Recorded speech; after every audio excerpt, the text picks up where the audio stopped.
Assalamualaikum warahmatullahi wabarakatuh.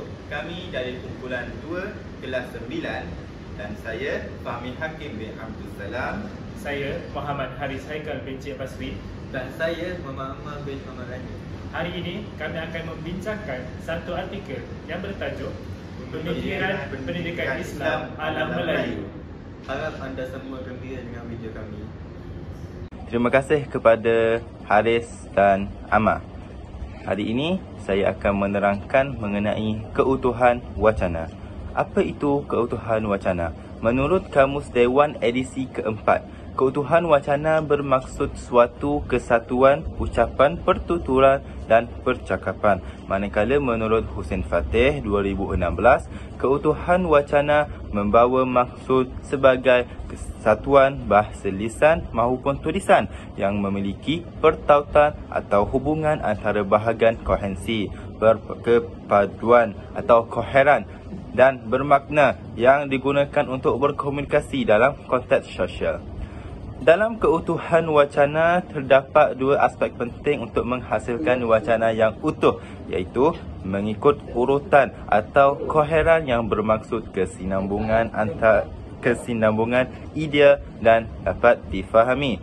Yang kedua, wujudnya tautan atau kohensi yang bermaksud keserasian antara suatu unsur linguistik dengan unsur linguistik yang lain. Pertama, saya akan menyentuh mengenai keutuhan semantik. Apa itu keutuhan semantik? Keutuhan semantik menurut Faridah Nazir 2014 menjelaskan keutuhan semantik sebagai hubungan yang wujud antara dua bahagian wacana. Keutuhan semantik boleh difahami melalui dua jenis. Yang pertama, hubungan semantik antara bahagian-bahagian wacana dan kesatuan latar semantik. Saya beri contoh. Contohnya hubungan sebab dan akibat melalui artikel ini. Barang siapa derhaka akan Allah dan Rasulnya, nescaya tiadalah dikurniai Allah akan dia ilmu. Kita melihat konteks di sini, barang siapa derhaka akan Allah dan Rasulnya ialah sebab, dan nescaya tiadalah dikurniai Allah akan dia ilmu, akibat. Yang kedua, saya memberi contoh yang lain sini. Contoh yang lain, hubungan sebab dan tujuan, seperti manuskrip bab Al-Adab juga menyatakan bahawa tujuan pendidikan dan perolehan ilmu itu juga adalah untuk penyucian hati. Dengan ini, aspek niat yang tulus ikhlas dalam belajar menjadi elemen yang penting. Kita melihat di sini, manuskrip bab adab juga menyatakan bahawa tujuan pendidikan dan perolehan ilmu itu juga adalah untuk penyucian hati, ialah sebab. Aspek niat yang tulus ikhlas dalam belajar menjadi elemen yang penting, ialah tujuan. Seterusnya saya akan menyentuh mengenai keutuhan leksikal. Menurut Faridah Nazir, keutuhan leksikal merujuk kepada hubungan antara bahagian wacana, iaitu antara perkataan atau leksibel dalam wacana tersebut. Keutuhan leksikal melibatkan pertautan antara perkataan atau frasa secara semantik dalam sebuah wacana serta melibatkan unsur pengulangan perkataan. Contohnya, saya bawakan keutuhan leksikal iaitu hubungan kolokasi. Seperti artikel ini. Contoh hubungan kolokasi pada artikel ini. Dari segi judul karya ini, tidak semua naskah yang dijumpai menyatakan judul yang sama. Terdapat pelbagai variasi judul yang wujud merujuk kepada karya ini, antaranya Kitab Al-Adab, Bab Adab, Nazam Adab, Adab Muta'alim, pesanan kepada orang yang menuntut ilmu, kelebihan pada orang yang menuntut ilmu, dan juga manzumah sahaja. Berdasarkan perkataan adab, ia berkolokasi berkaitan dengan satu perkara yang sama, iaitu judul karya.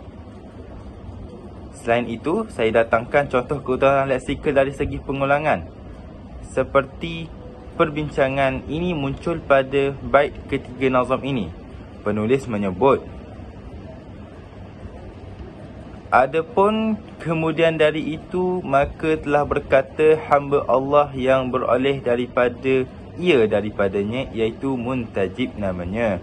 Bermula bapanya itu beroleh tolong jua ia dari Tuhannya.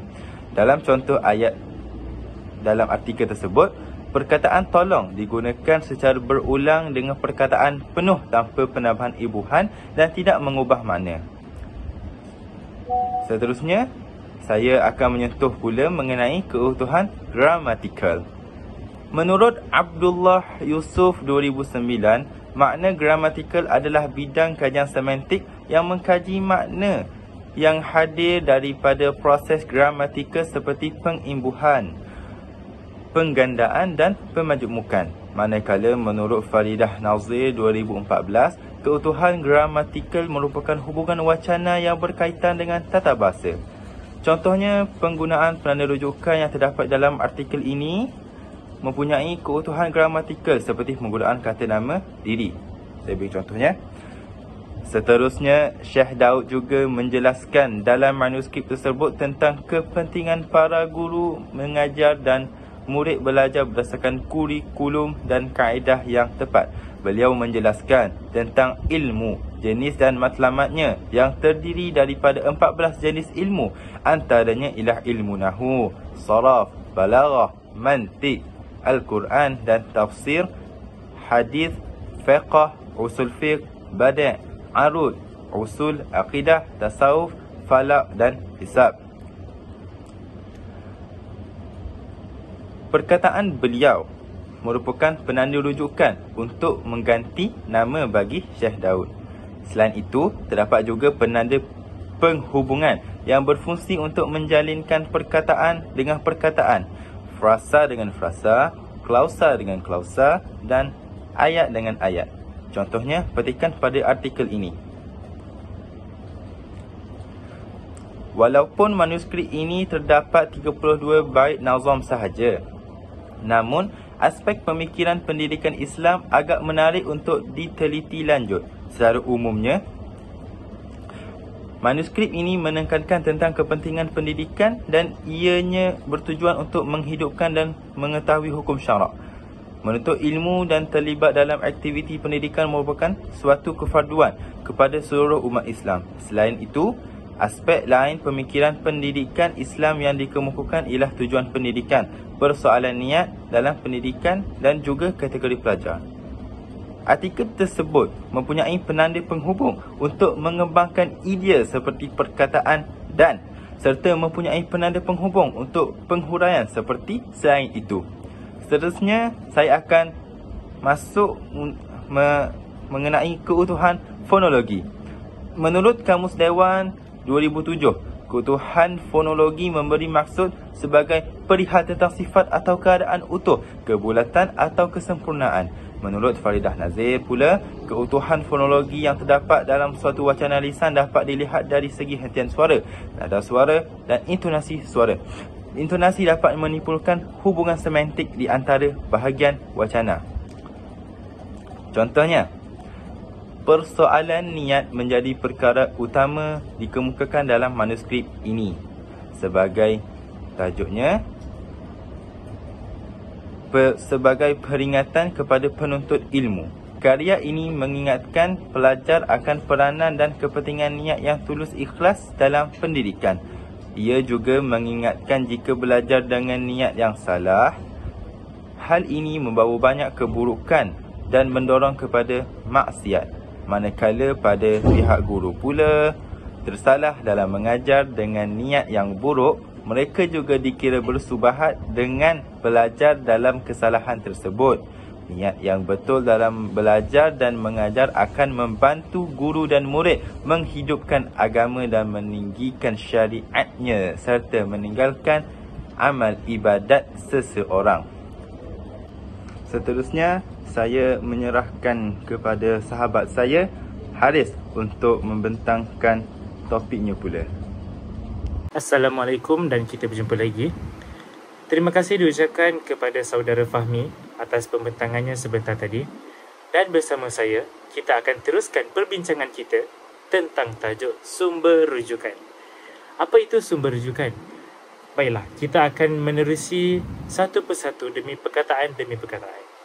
Sumber bermaksud satu set bahan atau sistem yang diwujudkan bagi membolehkan pembelajaran seseorang pelajar.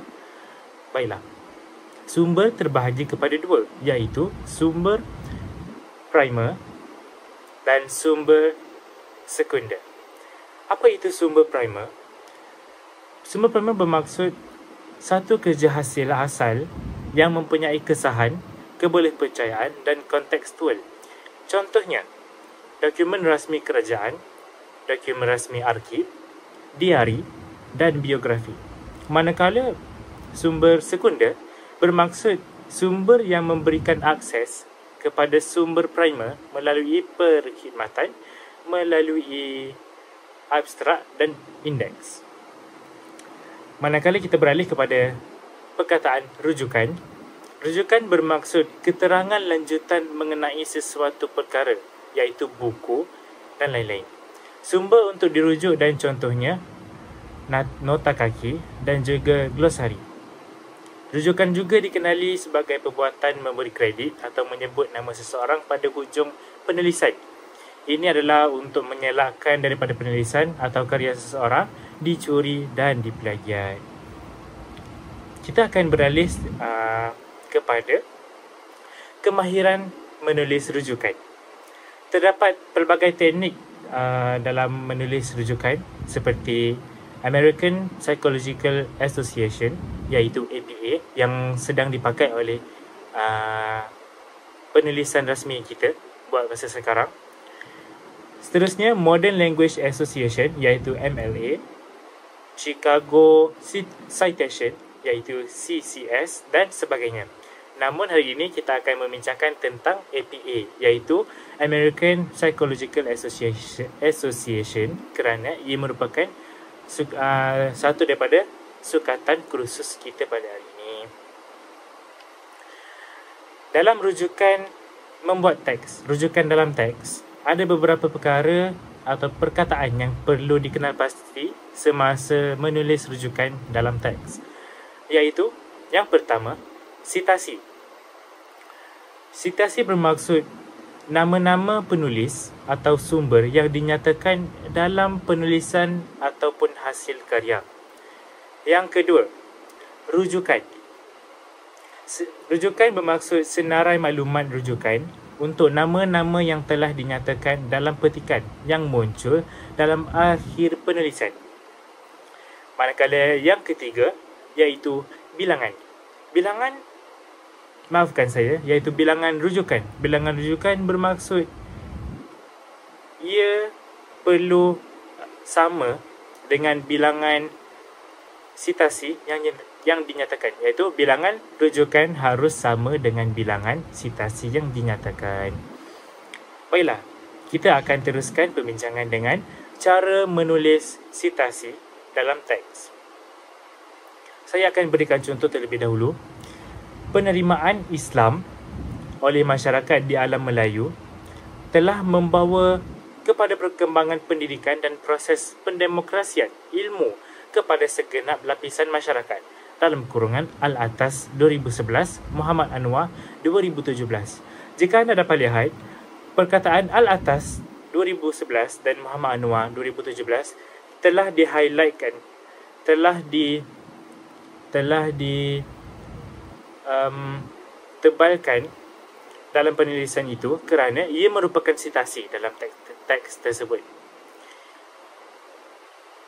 Mari kita pergi kepada cara menulis nama dalam sitasi.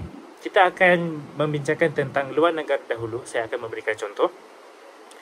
Nama penuh Jane Pirto. Manakala dalam sitasi kita letakkan namanya Pirto. Dalam arti kata lain, kita hanya meletakkan nama belakang ataupun nama keluarga sahaja dan bukan nama asal. Itu dari segi luar negara. Tetapi dalam negara kita akan menggunakan kaedah. Menggunakan nama sebenar tetapi tidak menyertakan nama bapa ataupun berbinkan atau berbintikan sesiapa. Saya akan berikan satu contoh, iaitu nama sebenar Datuk Seri Anwar bin Ibrahim, namun di dalam sitasi hanya disebut Anwar Ibrahim dan bukan nama penuhnya ataupun pangkatnya iaitu Datuk. Baiklah, contoh dalam teks artikel, golongan ilmuwan dan ulama yang lahir bukan sahaja aktif berperanan dalam aspek pendidikan, sosial dan kemasyarakatan, bahkan juga dalam arena politik dan pemerintahan. Dalam kurungan Muhammad Mustaqim 2016. Kita dapat lihat hanya nama sebenar sahaja tanpa nama bapa. Baiklah, kita akan teruskan perbincangan tentang suntingan daripada teks ataupun sedutan kata ataupun parafrasa. Parafrasa merupakan cara untuk meminjam gagasan ataupun idea daripada sesebuah sumber tanpa menjadi plagiat. Saya akan berikan contoh. Apa itu parafrasa? Yang pertama, sitasi petikan ayat secara langsung, iaitu sebanyak 40 patah perkataan. Saya akan berikan contoh. Keller 2010 mencadangkan dalam pelaksanaan PDP, guru perlu dapat meningkatkan naluri ingin tahu murid dan meningkatkan perhatian murid untuk terus bersama-sama dalam sesi pengajaran dan pembelajaran hingga tamat. Dalam kurungan P10, iaitu page 10, muka surat 10.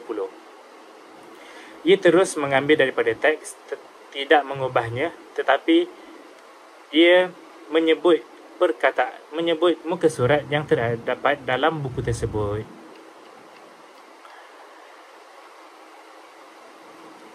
Setakat ini, itu sahaja daripada saya tentang sumber rujukan yang terdapat dalam artikel pilihan kami. Seterusnya, saya serahkan pembincangan ini kepada saudara saya, saudara Muhammad Amar, untuk meneruskan pembincangan tentang kejelasan yang terdapat dalam artikel. Silakan. Penulis menghuraikan lagi tentang kitab tersebut bahawa kitab itu terdiri daripada sejumlah bait syair yang dikarang dalam bahasa Arab dan disertai dengan terjemahan. Nampak tak bahawa penulis ini menerangkan berkaitan kitab ini secara jelas tentang sifat-sifat dan ciri-ciri kitab ini. Jadi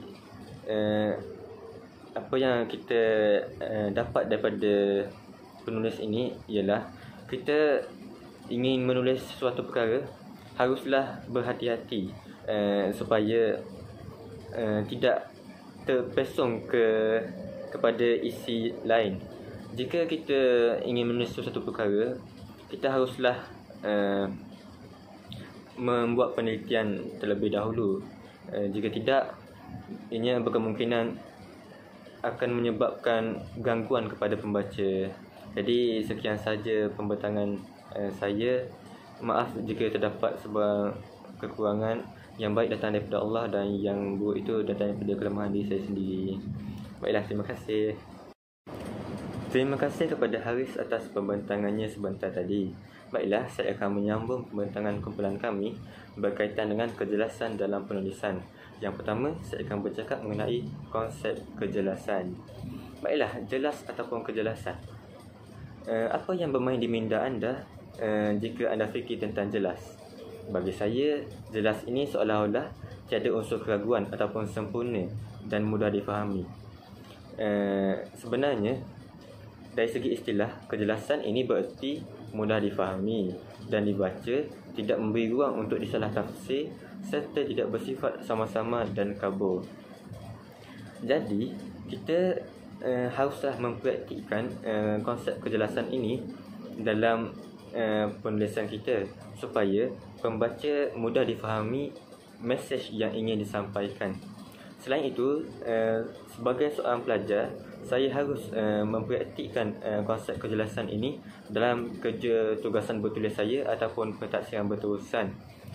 supaya para pensyarah boleh memahami apa isi yang saya kemukakan dan mesej-mesej yang ingin saya sampaikan. Justru itu, insya-Allah dengan mempraktikkan konsep kejelasan, berkemungkinan ianya akan membantu untuk mendapatkan markah dalam tugasan saya. Konsep kejelasan ini boleh dipraktikkan dengan menggunakan kata-kata yang pendek, ringkas dan tidak berbelit-belit. Walaupun penggunaan kata yang tidak terlalu panjang, namun kita semua perlu tidak perlu memandang remeh tentang konsep ini, kerana sebenarnya konsep kejelasan ini merupakan konsep yang sangat penting dalam penulisan. Adakah anda semua faham apa yang ingin saya sampaikan? Maafkan saya jika ada salah silap. Baiklah, yang kedua saya akan bercakap tentang kohesi dalam penulisan akademik. Apa itu kohesi sebenarnya? Kohesi ini merupakan hubungan antara bahagian dalam teks dengan menggunakan penanda wacana yang sesuai. Yang kedua, kohesi merujuk kepada hubungan bentuk, iaitu unsur wacana yang digunakan untuk menyusun suatu wacana supaya memiliki kesepaduan dan utuh. Baiklah, saya bagi contoh kohesi yang dipetik daripada potongan artikel kumpulan kami. Dalam panggilan yang pertama, penulis bercakap tentang adab guru dan murid. Selepas itu, sebelum penulis menyambung penggalan yang kedua, penulis menggunakan satu penanda wacana, iaitu oleh yang demikian. Kemudian penulis menyambung lagi isi berkaitan adab guru dan murid. Jika kita lihat daripada artikel ini, kita boleh nampak dengan jelas apa yang penulis ingin sampaikan, iaitu adab guru dan murid. Okey. Selepas itu, saya akan bercakap tentang koheren dalam penulisan akademik. Koheren tidak sama dengan kohesi. Koheren ini ialah koheren bermaksud ada kesinambungan atau keterikatan antara satu ayat dengan ayat selepasnya yang memiliki kesatuan makna yang utuh. Yang kedua, idea-idea dihuraikan dengan jelas dalam urutan logik serta disokong oleh bukti dan contoh. Koheren memudahkan pembaca untuk memahami hujah dan perkara yang ingin ditekankan oleh penulis. Baiklah, saya akan menunjukkan contoh koheren daripada potongan artikel kumpulan kami. Pada perenggan yang pertama, penulis membicarakan tentang ilmu dan amal.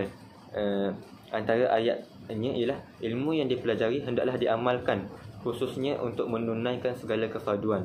Baiklah, kita boleh lihat pada perenggan yang pertama, penulis mengulangi ayat ilmu dan amal itu, dan kemudian konsep koheren tadi ialah disokong oleh bukti dan contoh. Jika kita lihat pada baris terakhir perenggan yang pertama, penulis menyatakan dalam bait ke-6 dan bait ke-25, itu adalah bukti yang penulis nyatakan, dan kemudian penulis hadirkan contoh yang terdapat dalam bait ke-6 dan bait ke-25 itu. Jadi kita boleh lihat secara jelas apa yang koheren dan apa yang dimaksudkan dengan koheren dalam penulisan akademik ini. Baiklah, anda semua boleh membezakan apa itu koheren dan kohesi. Koheren dan kohesi ini sebenarnya hampir sama, tetapi tidak serupa. Jadi koheren dan kohesi ini juga harus kita praktikkan dalam penulisan kita ataupun tugasan pentaksiran berterusan, supaya memudahkan pembaca untuk memahami apa yang kita sampaikan. Koheren dan kohesi ini juga mendorong untuk kita mempraktikkan konsep kejelasan tadi. Baiklah, yang terakhir saya akan bercakap tentang aplikasi kejelasan dalam penulisan akademik. Kejelasan ayat merupakan elemen yang sangat penting untuk menarik perhatian pembaca serta untuk memudahkan pembaca memahami mesej yang ingin disampaikan. Baiklah, antara perkara penting dalam menghasilkan penulisan akademik, yang pertama, jadikan penulisan menarik. Jika penulisan itu tidak menarik, sudah tentulah kita pun bosan dan tidak menarik untuk dibacakan. Yang kedua, kekal dan fokus pada isi utama. Janganlah tiba-tiba kita masuk isi yang tidak berkaitan. Itu akan mengakibatkan pembacaan kita terganggu dan kita pun tidak yakin apa yang penulis ingin sampaikan kan. Jadi kita haruslah kekal dan fokus pada isi utama. Dan juga kita untuk melakukan kekal dan fokus pada isi utama itu, kita harus melakukan ataupun menggunakan konsep kohesi dan koheren tadi. Yang ketiga, tulis ayat yang pendek. Jika kita tulis ayat yang terlalu panjang, ianya akan memberi ianya boleh membuatkan pembaca salah tafsir ataupun timbulnya keraguan di situ. Jika kita tulis ayat yang pendek, pembaca dapat memahami dengan jelas apa yang penulis ingin sampaikan. Dan yang terakhir, kita haruslah menyemak ejaan. Jika ejaan kita tidak betul ataupun salah, sudah tentulah kita tidak dapat memahami apa yang penulis ingin sampaikan. Jadi contoh aplikasi kejelasan dalam potongan contoh aplikasi kejelasan dalam potongan artikel kumpulan kami, saya akan bacakan. Manuskrip pertama ialah manuskrip yang diberi nama Kitab Al-Adab atau Bab Al-Adab. Jika kita lihat baris pertama ini yang saya garis, penulis menggunakan ayat yang pendek, tetapi perkara yang ingin disampaikan itu jelas. Penulis ingin menjelaskan tentang manuskrip pertama dan nama manuskrip itu. Baris kedua, penulis menerangkan tentang manuskrip itu, iaitu manuskrip Al-Adab merupakan sebuah karya berbentuk nazam mengenai adab belajar. Nampak tak? Penulis saya memuji penulis ini kerana ianya sangat bertepatan dengan apa yang ingin saya sampaikan, iaitu kejelasan. Jika kita membacanya, kita dapat memahami dengan jelas. Kitab Al-Adab ini merupakan karya mengenai apa? Iaitu mengenai adab belajar. Penulis menguatkan hujah lagi dengan mengatakan ia terdiri daripada sejumlah bait syair yang dikarang dalam bahasa Arab dan disertai dengan terjemahan dan penerangan. Penulis menghuraikan lagi tentang kitab tersebut, bahawa kitab itu terdiri daripada sejumlah bait syair yang dikarang dalam bahasa Arab dan disertai dengan terjemahan. Nampak tak bahawa penulis ini menerangkan berkaitan kitab ini secara jelas tentang sifat-sifat dan ciri-ciri kitab ini. Jadi apa yang kita dapat daripada penulis ini ialah kita ingin menulis sesuatu perkara, haruslah berhati-hati supaya tidak terpesong kepada isi lain. Jika kita ingin menulis sesuatu perkara, kita haruslah membuat penelitian terlebih dahulu. Jika tidak, ianya berkemungkinan akan menyebabkan gangguan kepada pembaca. Jadi sekian saja pembentangan saya. Maaf jika terdapat sebuah kekurangan. Yang baik datang daripada Allah dan yang buruk itu datang daripada kelemahan diri saya sendiri. Baiklah, terima kasih.